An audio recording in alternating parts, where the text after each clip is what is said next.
salaamaaleykum daleen ak jàmm ci Xarala Academy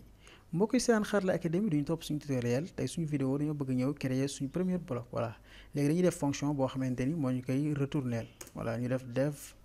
par exemple mën nañu wax make par exemple genesis bloc ok bon fonction bi non bu la neex mën nga ko jox comme nekkul ci biir classe bi du ma def self voilà dama koy bàyyi nii def ma si benn argument léegi lii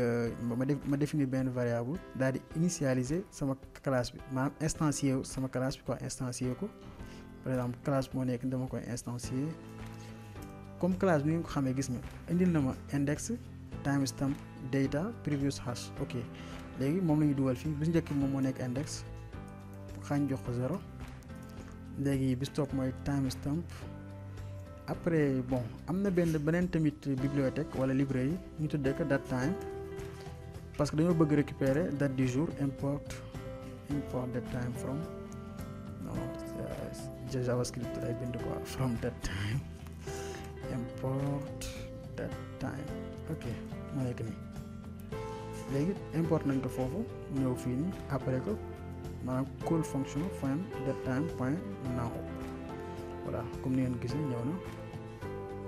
léegi la moo stop data bon données yi mën nañ ko jox par exemple test bloc ñu def nii test bloc wala premier bloc ok léegi bi stop mooy previous hash ñu def égal à jox tamit données par défaut voilà léegi def nañ suñu premier bloc dañuy def tamit bloc suivante maanaam bloc bi topp si moom ok parce que loolu jël temps ñu def next bloc bi tamit comme nekkul ci biir classe bi du ma def self ok léegi ñu def premièrement damay indi fii benn index par défaut ma jox ko par exemple bon xaar ma jox benn argument boo xamante dama koy récupérer après par exemple last bloc tuddee ko last bloc voilà index bi mu nekk nii ñu tuddee par exemple def last bloc point index voilà après di ngeen gën a comprendre plus 1 voilà à chaque fois dernier bloc bi rek dama koy récupérer yokk si 1 par exemple bu ma amoon bloc 0 plus 1 bloc 1 après bloc 2 bloc 3 bloc 4 ok léegi ñu def bloc fii tamit ñëw instancier suñu classe bi waaw ok ñu instancier classe bi fii nii def bloc ma wàcc à la ligne parce que boo gisee à chaque fois bu ma tapé damay wàcc à la ligne mooy loolu benn style de code la boo xamante ni Python da ko recommandé ñu naan ko REPL ok mën ngeen defay recherche ci loolu ñu def index jox ko index bi voilà léegi bis topp mooy timestamp ñu def tamit la même chose that time point now ok bis toppaat moom mooy lan data léegi damay utiliser benn format par exemple damay formater donnée bi ñëw fii nii mu nekk loo xamante ni day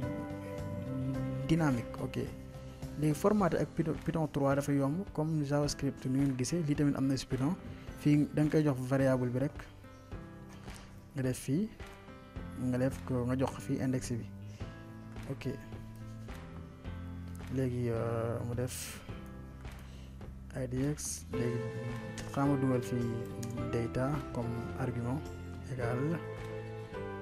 ok def ko benn string vide ok léegi def nañ donnée bi des na benn attribut mooy lan previous hash voilà mu nekk loo xamante ni lu intéressant la ñu def last bloc point hash ok